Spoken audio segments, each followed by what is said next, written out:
Actually, hello everybody. Maybe 1 second, just adding everyone gradually in. Hello everybody.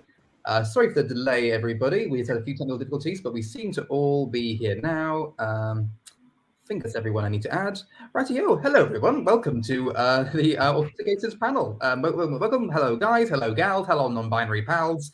Thank you all for coming as part of this year's online International Asexuality Conference. So glad that you're all here. If you watch this on YouTube and there's any more issues with the stream, please let us know. Just comment in the live chat box and we'll resolve any issues as soon as we can. It's a new system this year, so we're all getting a bit up to terms with it. But I think it seems to be working smoothly now. Before we get officially started, and we're going to meet all our lovely panelists in a second, just a few notes from me. First of all, a huge thank you to Daniel Walker, thank you to Mike, Marissa, everyone else involved in the team for organising this event this year. All of us do this, we're all doing this as volunteers, we're all doing this in our own free time, and thanks to all our hard work and passion and generosity that we're able to do this every year for you guys. So I want to say a big, huge thanks to Avon, a huge, big thanks to Daniel and everyone else involved in the team for organising this event. It's so great that we can do this. So we've already just started. Already it is far better than it was a couple of years ago. I don't know if you remember this, but a couple of years ago, I was hosting the Autistic Aces panel when we used Gather one year, which was a strange online, like pixelated, kind of like weird software where all like avatars in a weird virtual space. And I went to the conference room to start the Autistic Aces panel, and all these swarm of pixelated avatars swarmed around me in one big room, and it became quite overwhelming. So naturally, I got sensory overload, which is wonderful for an Autistic Aces panel. But don't worry, this year we're much more organised, so it should be very, very, very, very lovely. So this is, of course, the Autistic Aces panel. We'll be asking our lovely group of panelists here many questions and talk about their experiences about and challenges that arise from the intersections of being both neurodivergent and on the asexual spectrum. So thankfully, because it's an Autistic Aces panel, we're all on screens, so none of us have to make eye contact with anyone. So we're all good. So it's a win-win in that situation. It's a win-win. I'm your host for this panel. I am Elliot Simpson. That's Elliot with one L and two T's. Makes an anagram for toilet, if that helps. I was diagnosed with autism when I was 6 years old, and I discovered that I was asexual when I was about 20, because like many people, I wasn't familiar with the term until much later in life. But it's why it's great that we're doing conferences like this. We can keep spreading the word and awareness. I'm also an asexual comedian. There's a gap in the market, but not one you can fill. But today I am merely your humble host. And today I am joined by 4 amazing panelists. We have Ariana, we have Lauren, we have Artemis, and we have Cobra. Cobra is non-verbal and we'll be typing out their answers, which is why we are joined by the lovely Daniel Walker, who will be acting as Cobra's interpreter, and we're reading aloud their answers. Lovely. So before we get to know them properly, just a few notes about housekeeping. If you're watching this stream and would like to chat along, then on YouTube, you can use the live chat box to add any comments, which we can all see on our end. So please refrain from posting anything, harmful or offensive or ableist or inflammatory. And let's all try and be nice to each other, shall we? That'd be nice. But if you want to ask any questions to our panelists throughout the stream, then the way to do that is by using SliDo. If you go into the YouTube description, you'll find a link to SliDo, which is a website where you can see a link that will basically you'll be able to post any questions you want to do. They'll be added here, and we can basically ask them to our panelists. So use that link in the description. Also, if you look into the description of the YouTube video, you will also see a manual live descriptions are also available, should you wish to use them. So we've got a lovely JV in the background who'll be helping to moderate and ask any questions to our panelists, and it should be all very lovely. So yes, please do use Slido. Trust the Asexuality Conference to use a website that literally sounds like an anagram of dildo. Lovely. It's always fun every year. They always have something else that's fun. That being said, we're going to aim to finish roughly around 3:20 British summertime. We have a bit of leeway. I think we can carry over to 3:30 if we need to let people answer final questions. But we're going to aim to end at 3:30, so let everyone have a chance to have the hour-long break before the next panels begin at 4:30. So finally, is one other thing I want to bring up before we get started is that obviously we'll be talking about a diverse range of experiences on this panel. So if any of our panelists wish to discuss anything that may be potentially triggering, all they're going to do is they're going to give a quick trigger warning ahead of time. They're going to put their hand up to signify they're talking about anything triggering, and when that happens, you can then on your own screen you can mute the stream to make sure you don't want to hear it if you don't want to hear it, and they'll put down their hands when they're finished. So just a quick notice to you all in case any of you are going to be discussing anything potentially triggering. But I'm sure it will be a very lovely and relaxed panel. That being said, I've spoken for far too long, so let's actually meet our lovely, incredible panelists. So my first question to start us off with is really just to ask our panelists to please introduce yourselves and please feel to come in whichever order you'd like to. In your own time. I guess I'll speak on Cobra's behalf first. So just to make it clear, from this point on, anything I say will be Cobra's words. Hi, I'm Cobra. I use any pronouns and identify as aromantic and asexual. I am semi-verbal and tuning in from Australia. For visual description, I have an avatar of a purple cobra which looks very happy. Thank you, Cobra. Who next? Hi, I am Lauren. I am in the UK. I identify as a pan-romantic, grey-sexual, asexual, kind of borderline. Still bouncing between those two. Also on the autistic spectrum. And I am Ask the Angel on Avon and YouTube and some other stuff. Lovely. Thank you very much. Thank you, Lauren. Oh, also, I do apologize. I just received a comment. I do apologize for talking too fast. It's a problem I have. I get very nervous. I'm trying my best to overcome sensory overload. I do apologize. I will attempt to speak more slowly. And also, I forgot to give my visual description. I'm blonde with a beard and mustache and wearing a bow tie. So I'm an asexual Doctor Who. That helps for visual description. I do apologize for speaking fast. I will do better. Thank you, Lauren. Thank you, Cobra. Who'd like to go next? All right, I'll go next. So I'm Artemis, she, her, from the US. I am autistic, and I am AGO, arrow ace. So the AGO is for both asexual and aromantic. It's like a blank of what we're supposed to say. I guess as a description, I'm female with brown curly hair, and my shirt is saying, "I would rather eat cake." Oh, great shirt, great shirt. Let's make sure to buy one of those. And finally, we have Ariana. Hi, everyone. My name is Ariana. I live in the United States. Online, all of my social handles are disabled Ariana, and I talk a lot about disability and sexuality things online. I identify as aromantic and asexual. Still figuring out gender because that's a whole nother can of worms. And late recognized autistic. I learned I was autistic during the pandemic. So still very new, but totally life-changing and helpful information to know. And as an audio description, I am female. I have black braids with purple streaks in my hair that I don't feel like really reads that much on camera. And I'm wearing a striped dress with blue and black stripes. Lovely. Thank you very much. Well, that is a lovely group of panelists. I've got to say as well, I myself identify as a gender fluid. I'm aware I'm very masculine presenting. That's why I prefer the term water boy. Keeping it loosey-goosey. That being said, I think now we know our panelists. We're going to jump straight in. I've got a good... Sorry, can I jump in? I didn't give my visual description. Oh, of course. Sorry. Yes, go ahead, Lauren. Female presenting, long dark hair, and I have a support dragon in the background, an emotional support dragon in the background to help me out with this. So, is that Toothless from How to Train Your Dragon? Yes, yes, it is. He roars as well, but it doesn't show up over the speakers. So, oh, that's wonderful. Right, so to get started, everyone, I have the first good Kickstarter question to allow people enough time to post things on SliDo. First question, which some of you have already slightly covered, but feel free to reiterate or go in more in depth. Your first question is, what was your process in discovering that you are autistic and asexual? Feel free to jump in wherever you want. Sure, I'll start. So like Ariana said, pandemic was definitely a big eye-opener. For the autistic journey, so I'm currently 33, but my journey probably started around 5-ish years ago. Officially, I saw a therapist who saw everybody in the family, and at some point he had mentioned to my mom, hey, maybe you should look into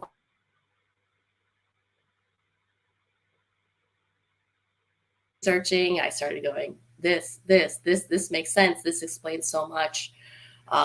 started doing some therapy to try to understand, could I be?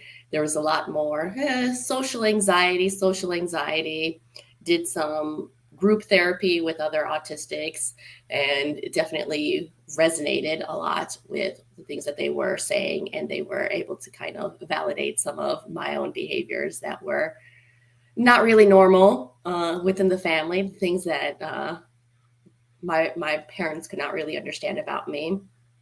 But then officially went for official testing about a year ago and got that confirmation. But in the meantime, my mom hates this, but I always say I hate people.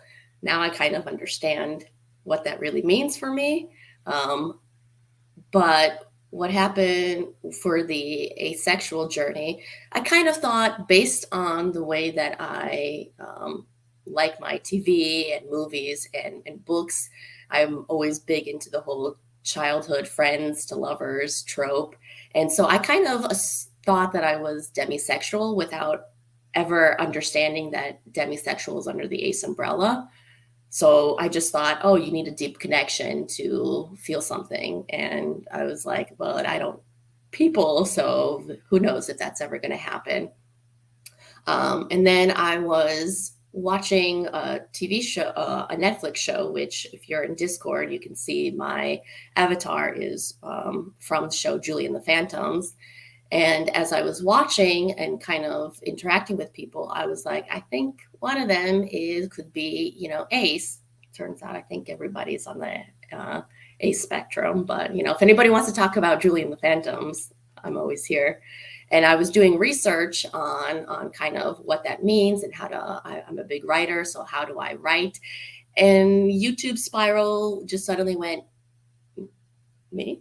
I think that's me. I think that explains a whole lot. So I actually figured out or realized that I was Arrow Ace about 6 months before my official diagnosis of autism. And just everything kind of makes so much sense to me now. Oh, lovely. Thank you so much, Artemis. Who'd like to go next? I'll jump in. Yeah, I figured it all out at separate times with like 4 and 5 year gaps in between like aromantic, asexuality, and autistic. So it was a very long journey. Like growing up, I always knew I was weird. I always knew my brain seemed to work differently than everyone else's. I didn't seem to understand social norms and didn't have an interest in them either. And everyone was like, you're going to grow out of it. Surprise, I didn't. It was just the internet didn't exist yet. When I was growing up, there was no one to ask, and there was no Tumblr, there was no Google. So I first learned the term asexuality when I was in college. And it was right after graduating that I was like, yeah, that makes sense. I think I'm asexual. And then it was like 4 or 5 years after that I was like, ooh, I think I'm aromantic too. And then several years after that, in a pandemic, learned that I was autistic. And the first person to ever suggest it to me, even though I have a bunch of chronic illnesses, been going to the doctor a ton for 20 plus years, and sought tons of mental health services, it was the TikTok algorithm that ever suggested, hey, do you think you could be neurodivergent and more specifically autistic? And it was through falling down that rabbit hole that ended up with, oh yeah, that's why I feel the way I do, and also like why I see the world so differently than everyone around me, because everyone around me was always neurotypical. And I always just felt like this alien that didn't quite fit in. And it was because I was autistic, and I think also partially growing up in a culture that's so obsessed with sex, especially in the United States, being aromantic and asexual and like truly not understanding why this was of an interest to anyone. Thank you. No, thank you. My gosh, Ariana. No, I really relate to that a lot.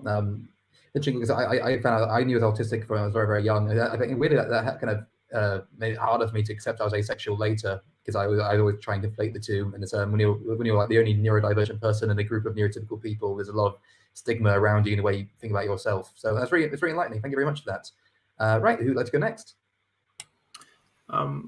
On Cobra's side, for autistic, my family and people around me always noticed I was different. We went to medical professionals, but back in the 2000s, they were quite dismissive. I was only recently diagnosed. I discovered being asexual through finding out what non-binary was and researching the LGBT plus community more. I was never really interested in gender or crushes at school, and these felt more fitting. No, great. Thank you very much, Cobra. And finally, Lauren. Okay, so for the autistic side, it was back in my early 20s. I was actually dating someone who was in the process of getting diagnosed. And he'd said to me, like, a lot of these things are very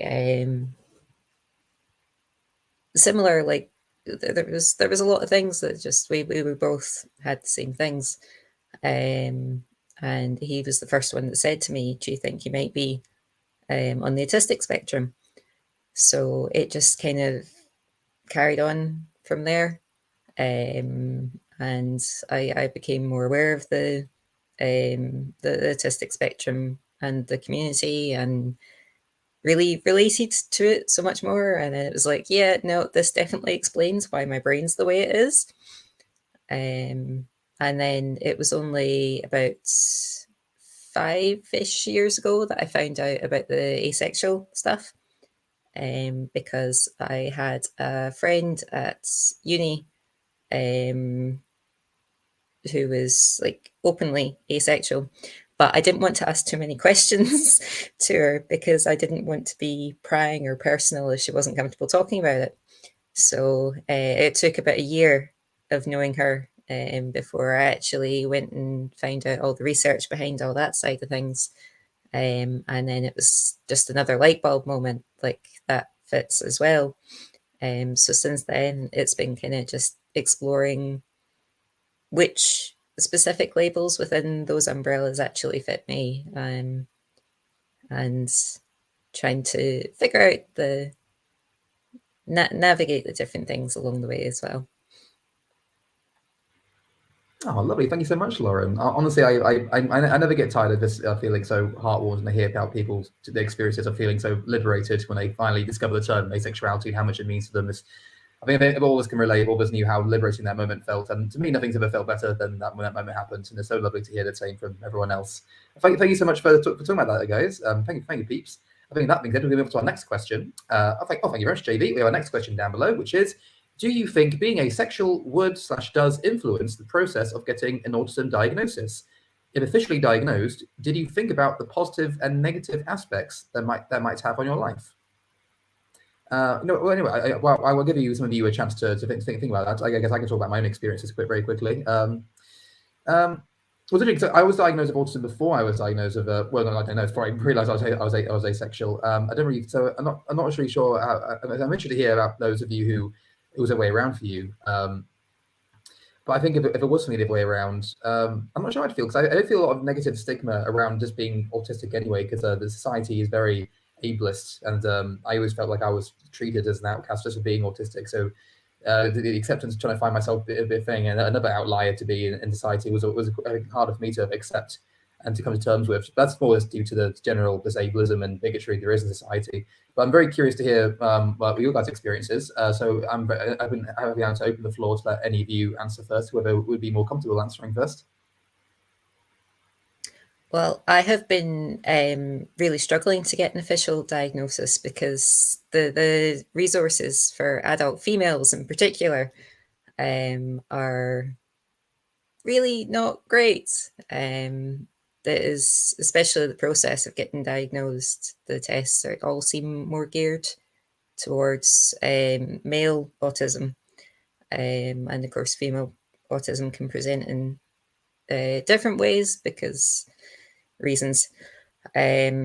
So I've been really struggling to actually get to that point where I can go in and get officially diagnosed. But I would really like to have that official diagnosis because I think it would have more, it certainly have more positive aspects than negative on my life, because like it would give me so much more resources to tap into when I need them. And yeah, all I can think is the good things. Oh, thank you so much, Lauren. No, you're absolutely right across the board, and it's a shame. I know so many people, both my age and several years older, like literally people in their 50s, who are only now discovering that they finally got a diagnosis, or they have ADHD or something like that, because they didn't have the resources beforehand. And it's amazing that they can now have those resources, but it's still such a struggle, and it's a shame that makes it so much harder for some people more than others.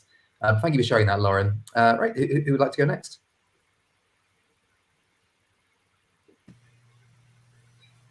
Oh, no, if no one does, that's fine. We can move on to another question. I'll go next. It's just one of those where you're like, I don't. Oh, God, no worries at all. You're like a checkbox of I don't know how to start, where to jump into conversations.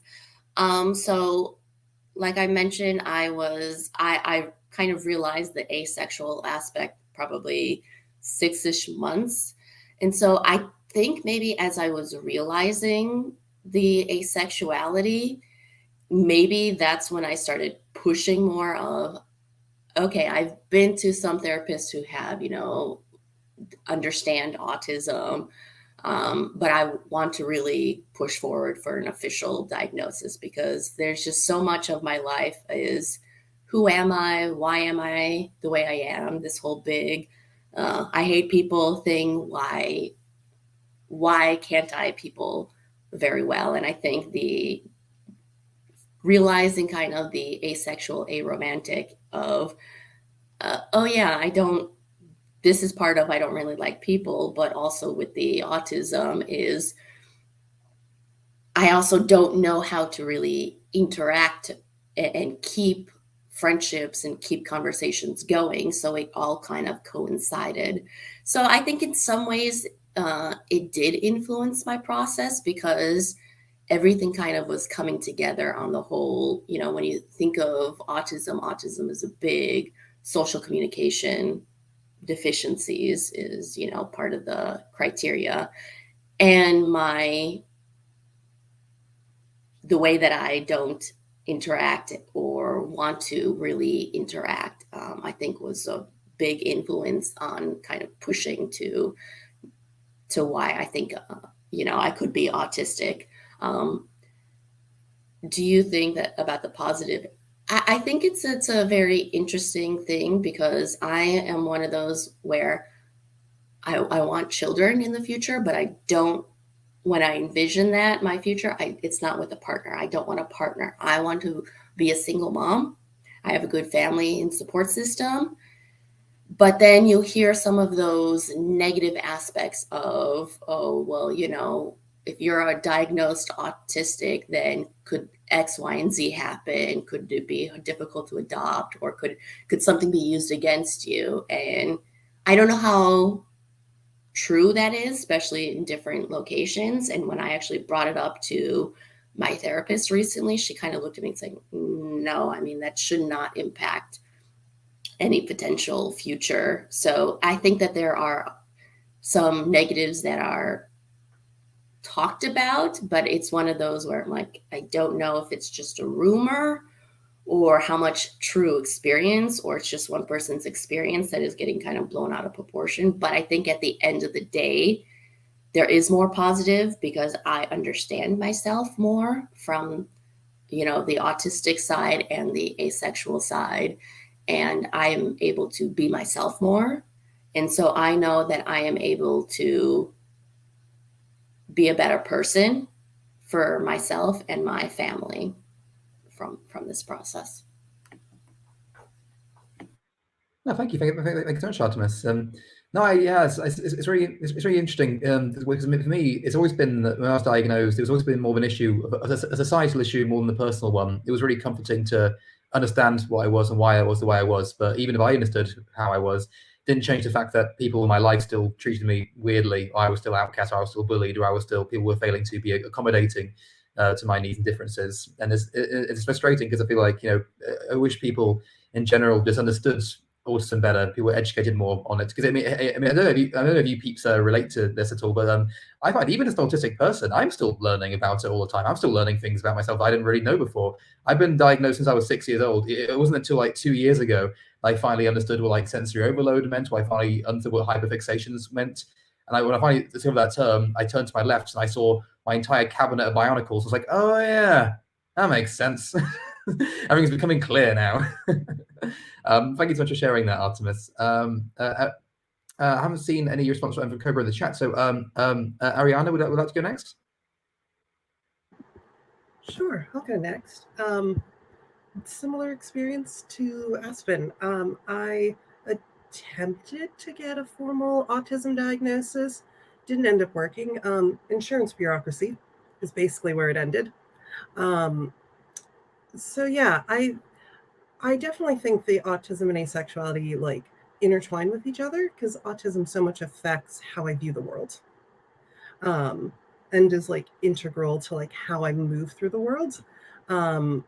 And so of course I think it would then affect like my sexuality, and being asexual. As far as like attempting to get a diagnosis, sexuality never came up. But I do think it's interesting when following so many autistic people online that so many of them identify as not straight. That I feel like maybe we should ask that as a question of like, hi, are you also not straight? Are you also questioning your gender? Because like, it's a common experience with so many of us. But yeah, I don't feel like the asexuality had any influence at all, though, on the process of trying to get formally diagnosed. But I do think it feels much harder to get diagnosed as an adult or even find resources. There just seem to be like, you turn 18 and it's like, okay, it's gone. No, exactly that. I really relate to that so much. It's fascinating as well. This is way where like outside pressure relates to in different cultures. Because I mean, I know we have a wide, diverse panel from all across the world today. But I know, especially in Britain, at least, the older you get, the more the stigma there is around, actually realizing that you may possibly be diagnosed with something or not. And there's so much of stigma around getting yourself checked out when you're much older. You're getting kind of taught just to kind of just rub it off the shoulder and carry on with things and keep your head down. But it's annoying. We should be promoting everyone. I think it'd be great if everyone went out to get themselves diagnosed or checked out, or to take therapy or do things like that. But we live in a strange, crazy world. But finally, I believe Cobra has an answer. So Danny will be able to read out Cobra's answer, please. Yeah, because being part of the LGBT plus community is stigmatized, I never mentioned anything about sexuality. Being asexual has even less awareness, so it's harder to talk about. Brilliant! Thank you very much, Cobra. That being said, I think then JV, I think we might go to do another question just to give. I believe we have a question just for Cobra, but I believe. Daniel, can you confirm, is Cobra finished their answer for this one? Oh, we just need a bit more time. Sorry. So JV, could we have a different question? We'll go back to this question. We'll go back to this one. Could we get a different one just for now, then, while we give Cobra more time? So I'll see if I can. Brilliant! Thank you very much. So next question, everyone. Why do you think the relationship between being autistic and ACE or any other queer specs is higher than many other groups? Sure, go ahead. So I think part of this is self-exploration. Is when you start exploring one aspect of your life, you kind of it trickles down to everywhere else. So as you're starting to understand, what is it like to be autistic? What is it like to be with, how is your social communication? How is your friendships going? What does that mean to you? How you interact with different people? So I think in general, when you're questioning one aspect of who you are, it kind of goes through and you start questioning the other aspects. So you're questioning your asexuality or your sexuality, your romantic attraction, your gender. What does it mean to be human in what capacity? So I think that's why you probably see a higher correlation of autistic folks and queer folks, is just because if you're learning about one part of you, you're probably learning something else, and you realize, oh, I don't have to be straight. Or it's this, I think a similar thing with, asexuality or aromantic is, I know that if I were to be in a relationship, it would be a hetero relationship. So I wasn't ever questioning that, except then as I'm realizing, asexuality and what it really means, I go, but I don't want any of that. I don't want to engage in that. So suddenly I'm starting to realize I'm not straight in that way. Even if I were to only have a straight relationship, I'm still not straight. And so that's kind of how I see it. Thank you very much, Artemis. Yes, it's an interesting discussion. I'm not really sure how I would respond either to this, because all I do know for a fact is that regardless if I was just autistic or just ace, either way I would still fail to understand sexual metaphors, and that's a constant that would be the same regardless.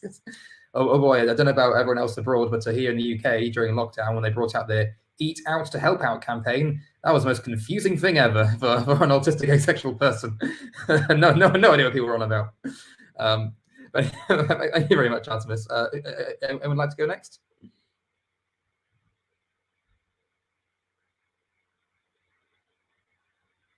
No, I've seen no trouble at all if not anything else to say. If you're fine to move on to the next question, very happy to ask JB to get another one up. But cool. Well, that's okay. So no worries at all. In that case, we'll move on to next question, which is, I've known about the ACE community for 20 years, but just got confirmation 2 weeks ago that I am autistic, AFAB.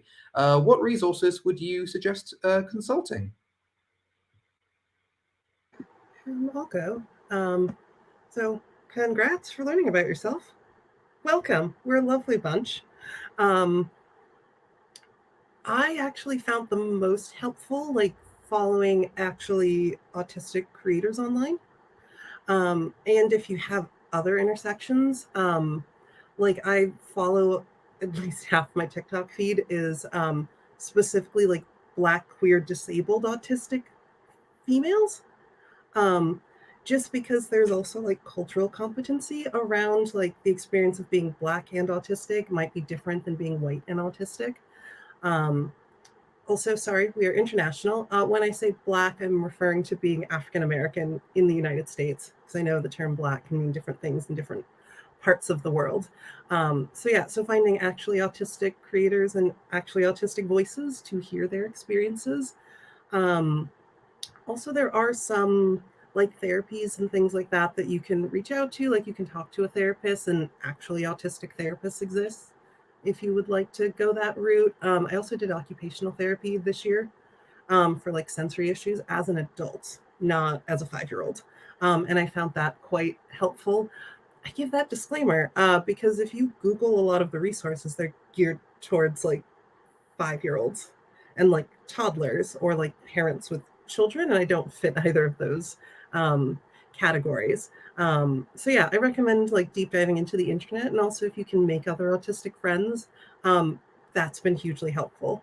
Friends who know that they're autistic and out about it, and also me discovering I was autistic is really helpful to just be hey, is this an autistic thing or is this a me thing? Okay, cool, let's talk it out. And I found that supremely helpful. Oh wow! Thank you so much, Ariana. Those were amazing. Thank you so much. And once again, to reiterate what Ariana was saying, yeah, this congratulations to whoever wrote that, and yeah, thank you for joining the club. We're a fun bunch here. We got cake. Thank you so much, Ariana. Thanks so much. Anyone's got any other resources? Yeah, I think it kind of depends where in the world you are exactly, but a lot of the places there are local groups. Local meetups. I know we've got several in and around Glasgow, just groups that meet regularly, just hang out, provide support for each other, even just socialize now and then with people whose brains think the same way when you're surrounded by all these neurotypical brains the rest of your time. And also, I personally also found speaking to occupational health through the workplace was also a great way of getting help and consulting, because they were able to put in recommendations for work stuff that I didn't actually know about, because my manager would keep asking me, what can we do to help? And my answer was always, I don't know, because I didn't know. But then I went to occupational health and did the consults with them, got some of the counselling, got some suggestions from them, and we were able to put some things in place that did make it so much easier for me to do my job without getting sensory overload and meltdowns all the time. Oh, thank you so much, Lauren. That's great. Oh, I believe we have an answer from Cobra. So Danny, would you be able to read Cobra's answer, please? Yeah. For resources, I think Facebook group searching neurodiversity, but also being careful about resources that try to find a cure for autism or see it as a deficit. No, absolutely.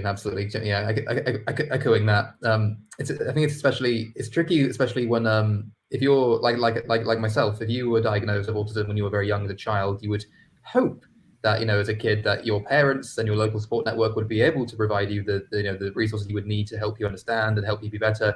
Sadly, well, that can be the case. Sometimes you can't always rely on that, or the case depending on who your parents are, where you are. Hence why I've only discovered things about myself in recent years, because I've done my own research into myself. But the tricky thing is, the internet can be great, but you do got to be careful. Go watch out with people who are, trying to have to say very ableist, awful things. But thank you so much for that, Cobra. Artemis, have you got anything else to add? Yeah, so I want to just pretty much echo a lot of what everybody else has said. TikTok, I finally got myself a TikTok a couple months ago, and it came from, I was on Facebook, and there was a creator that was talking about ADHD, but then I also found out that he is ADHD and autistic, and there's definitely a large portion of people like that. So when I hear stuff from like the ADHD community or just neurodiverse people, I start going, yep, that's me. So I started, getting on TikTok. And so I think that is a really great place to just listen listen from the people with those own experiences. I'm also on way too many Facebook groups for our autistic adults, autistic females, neurodiversity in general. So I think it's a great place to understand other people's perspective, maybe find stuff that you relate to. And then, so what happened probably a few years before the pandemic, I did manage to find a local support therapy group for people with autism and social anxiety.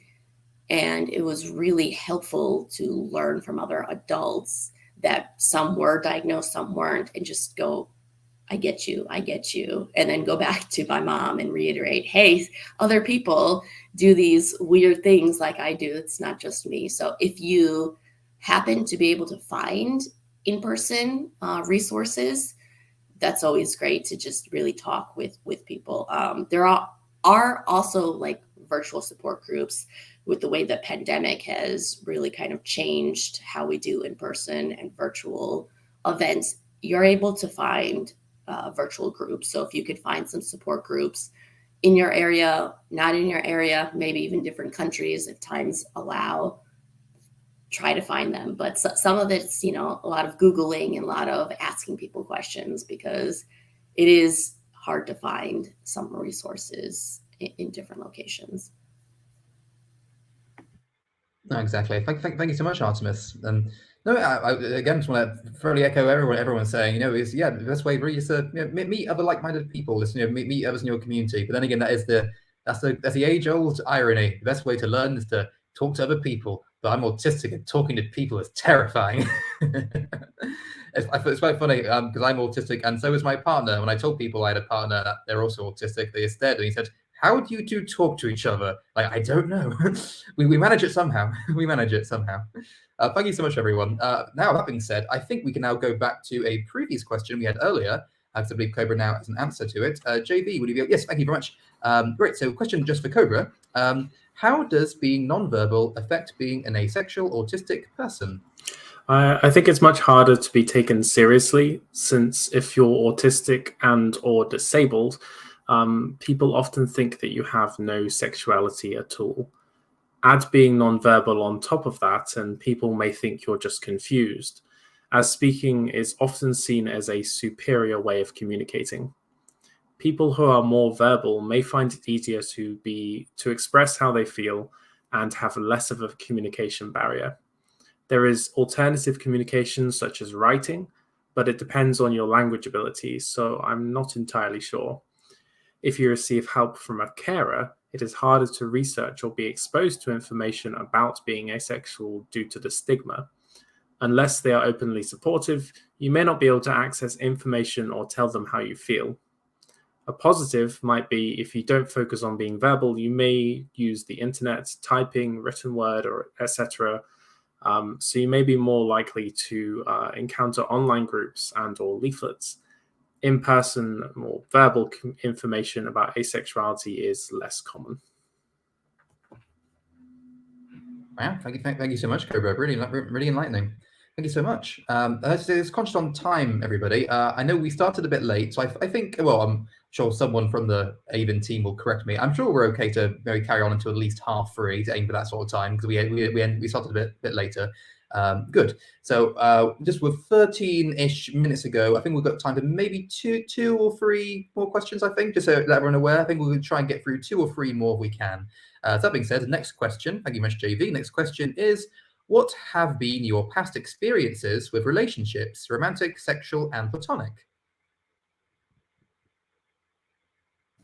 Kind of go quick and say my past experiences with relationships are pretty minimal. I'm in my 30s, haven't really had any romantic or sexual relationships, don't really want to.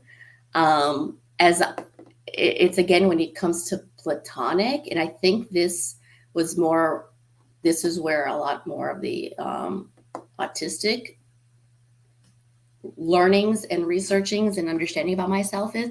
I think I've realized I'm probably a platonic. I enjoy the relationships that I have with my family, with my coworkers. I don't really want anything more than that, and I'm pretty satisfied. And so I think that actually the autism has helped understand more so even about the platonic and my inability or inaction or just not wanting to find platonic relationships. Thank you very much, Artemis. Who would like to go next? I have a fair amount of experience with romantic, sexual, and platonic relationships. I am currently in a poly triad situation with a couple of pan-demisexuals who are also both on the autistic spectrum. And that has been going quite well so far. I mean, if you think it's hard communicating between 2 autistic people, try communicating between 3 autistic people. But at least we're all on the same wavelength and we all understand each other. So it's probably one of the best experiences relationship-wise, romantic relationship-wise, that I've ever had. My sexual relationship past is not great, and not going to talk about that because we don't have time for that. Platonic relationships, I have been fortunate enough to make a few good friends that I have been friends with for many, many years. And that is, I'd like to describe them as my low maintenance friends, because we can not talk to each other for like 2 months and then we meet up and it's like nothing happened. Everything's great. So they're very, very low maintenance. It's wonderful. Oh, that's wonderful. Thank you, Lauren. Right. Ariana, let's go next. Sure. As far as like dating history, romantic, sexual stuff, I felt like not knowing I was autistic was a really big part of it. Because all of my dating history happened prior to knowing I was autistic and prior to knowing I was asexual and aromantic. It just always felt like it was the expected thing to do, and you follow the rules and you do the thing. But in the relationships, it always felt like we were speaking a different language. And that's how I feel moving through all of the world, but especially in romantic relationships, there are all of these like norms that I just didn't know and didn't get.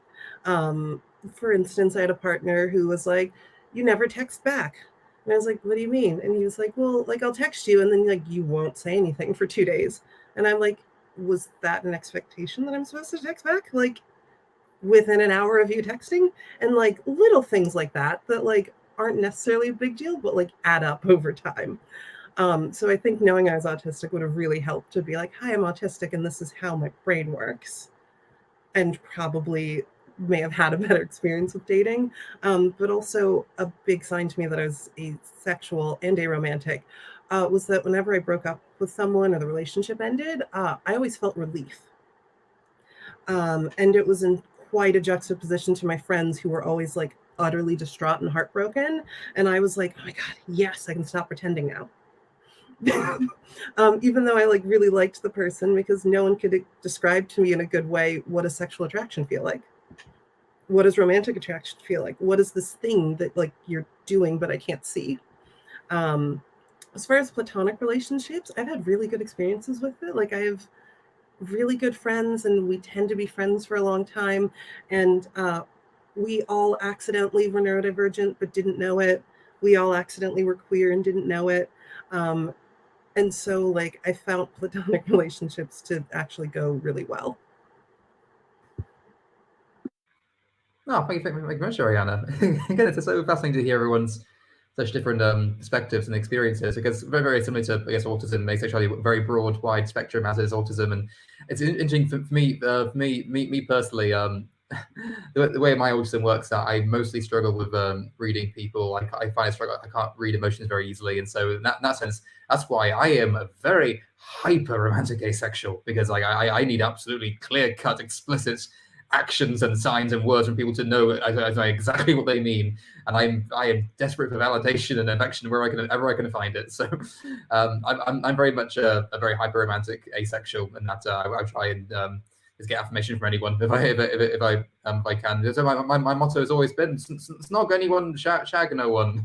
Everyone's safe, and yet no one is safe. So I could literally spend an entire evening like kissing and hugging someone, and the next day I'll be like, "Oh, I really hope they like me." I'm not sure. That's always been the case. Oh, I'm just going to double check. Do we have an answer from Cobra yet, or do they need a bit more time? Oh, nothing yet. Oh boy, I see how much of my own personal history I should divulge in. Might be a bad idea. There's some horrible skeletons in those closets. But you know what? I'm very happy to go back to this question. I think there's no reason why we can't go back to this question while we let everyone else answer the next one. So JB, maybe be prepared to just go back to this question really quickly afterwards. But just for now, we possibly have, I think, possibly the penultimate question we might have next. If we could have another one. As soon as we have anything from Cobra, we can go back to this other one. So is it? Yeah, I think I'm sure we can answer one to everyone. Sorry, stuttering again. So next question for everyone. Can you talk about masking, whether or how that affected you realizing you were autistic or ace? I can jump in there. I am African American in the United States. And so one of the things that really affected me realizing that I was autistic was also like code switching. The term code switching refers to like a minority race. I apologize for the cars outside. Refers to like someone in like a marginalized identity adjusting like their speech pattern or how they're moving to be like more acceptable in the world. So like in African American culture, like adjusting how you speak, so like white people will take you more seriously, and things like that. So I grew up in an all-white area, and so I learned to code switch really, really young. And so like that was so normalized in my household and in my family, that the idea of masking wasn't like I was being different, but like it took me, I think, an especially long time to like realize I was also masking my autistic traits, because everyone in the house was code switching, and the code switching had nothing to do with neurodivergence. I don't think either of those things affected me realizing I was asexual, but it definitely affected like the autistic experience for me. Oh, brilliant! Thank you so much. Is there anyone else wants to go next? Yeah, I think it definitely affected me realizing it, which is why I didn't realize until my early 20s for the autism and mid 20s for the asexuality, because just you get, sorry, it's not easy to describe. You put on a mask that other people expect to see, and you end up so exhausted and burnt out and tired, but you don't know why. And if you don't know why, then you're struggling to let people in so they can see why as well, so that then they can't tell you, oh, do you think maybe it's because you're autistic? Because you're just masking, so nobody's really seen it. I don't know if that makes any sense. I kind of got turned around a bit there in that answer. And the aceness, it just kind of you mask, so you do what's expected to do. So in relationships, especially with the romantic sexual side, I was doing what I was expected to do, or what I thought I was expected to do, because I didn't know that it was a difference. So it definitely, when I then realized and properly researched the asexuality side, it gave me like all these other options. And the relationship that I'm in now, I don't have to do any of the sexual stuff, and I think that's brilliant, because I don't have to put on that mask. I don't have to pretend. They accept me for who I am. So yeah, that was a very convoluted answer that I hope made some sort of sense. Oh, I absolutely did. I know exactly what you mean, and also I fully relate to how hard it is to explain it. But like, it seems like a thing that isn't so easy to explain at the same time. It's very confusing, but you did a wonderful job. Thank you so much. Right, happy for people can answer for either Cobra or Artemis, whichever wants to go first. So I think my I don't really consciously aware of how much I have masked throughout the years when it comes to like the autism. But I think when it comes to different relationships, I think that's where some of the masking might have been. And I think some of that comes down to like the platonic relationships, where it's like, but you're supposed to have friends. You're supposed to make friends. You're supposed to try to do this, do that. And so I think I was masking on trying to make friends. And again, I think when I was in the discovery process on the split attraction model and realizing that you can be aplatonic too. And then I was actually talking with somebody who was also like, neurodivergent and queer spec. And so we had really started talking because of kind of the asexuality. And so they had brought up like, do you actually want to be friends? And at some point I just responded, it isn't that I don't want to be friends with you, but I just don't think that I think I might be aplatonic. So I don't think that I can keep going. So I think that's more my masking has just been about human interaction, and I'm supposed to interact with people.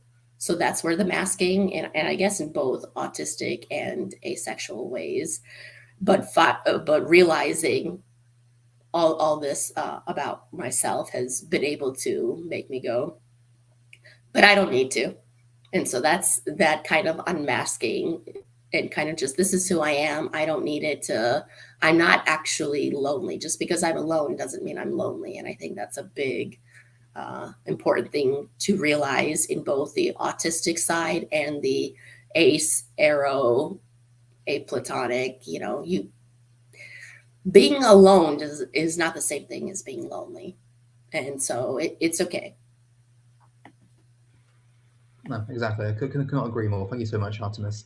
Right, everybody, I'm aware it is now past 3:30. We technically started now the hour-long break before the next panel's at 4:30. So we're just going to very quickly get Cobra's answer to this question, and then the last question, and then I think we're going to wrap up and say goodbye. So Daniel, could you please read out Cobra's answer to this question, please? Yeah. Autistic people may have difficulties with communication and may not understand some social things. It also adds another layer of complexity to being ace and having to deal with some different challenges. It can be very isolating as the autistic ace community is fragmented. Yeah, absolutely. Thank you, Cobra. Oh, and JV, could we? Yes, thank you very much. Yes, and then could we get to Cobra's answer to the previous question about past experiences of relationships? Yeah. So I may be unaware when someone has romantic or sexual feelings towards me. They may be trying to hint at something, but I don't get it. Also, it can be dangerous as I think that someone is my friend, but then they're saying that they want to date me, which has been scary and confusing in the past. I think that is both because I am asexual and autistic, so I may miss social cues. As an aromantic asexual, it seems that I cannot actually feel or be repulsed by anything romantic or sexual. I can feel platonic love very intensely, but anything else I don't get at all. I don't really get romantic holidays, but just let people do their own thing without judging. I can empathize with romance and movies and stories and appreciate those different emotions, even if I'll never understand them. A lot of people don't understand and may dehumanize me and other asexuals or aromantic asexuals. For example, thinking you're a robot and not human. Having obvious differences and being autistic, such as stimming or struggling to communicate, increases that judgment. Despite what a lot of people think, I am perfectly fine with just feeling platonic emotions and don't think I'm missing out on anything. I think my experience has made me appreciate all forms of relationships. Oh, wonderful. Thank you so much, Cobra. Well, that being said, everybody, I think we've now gone over time. I'm very sorry about that. We were start lating. We have some technical issues, but I think that being said, I think we had a lovely panel here. It was a really lovely hour, and I think now all of you have a lovely chance now to still have roughly 57 minutes to recuperate, to rest up for the next panels at 4:30. I believe the next panels at 4:30 are going to be ACE Research in the Humanities on YouTube, and on Discord there's going to be the Anti-Racism Workshop. Both of them sound amazing. Just to reiterate before we leave, obviously we do have the Discord open, so you can go to Discord. If you wish to continue the discussion on anything you've heard today from this panel or any other panel, anyone talk either to our panelists more, just talk to everyone else in general, you can go to the Discord official channel to continue discussion, which I'm sure many of us will still be there for the rest of today. We'd love to see you there. And that's amazing. So thank you, everyone. Thank you so much for coming. I know, ironic for an asexual to say that, I know, but thank you all so much for being here. It's been an absolute delight to host this panel again this year. It's really lovely. So amazing to meet so many more amazing new people and to hear all these amazing experiences. That being said, I think all there is to do really is to say a final goodbye from us all. So thank you all for being here. I hope you enjoy the rest of the conference. Thank you, everybody. All right, we'll see you around. Goodbye. I can we just take ourselves. Okay. I'll do the thing. Okay. Right. I think I just pressed the end broadcast, didn't I?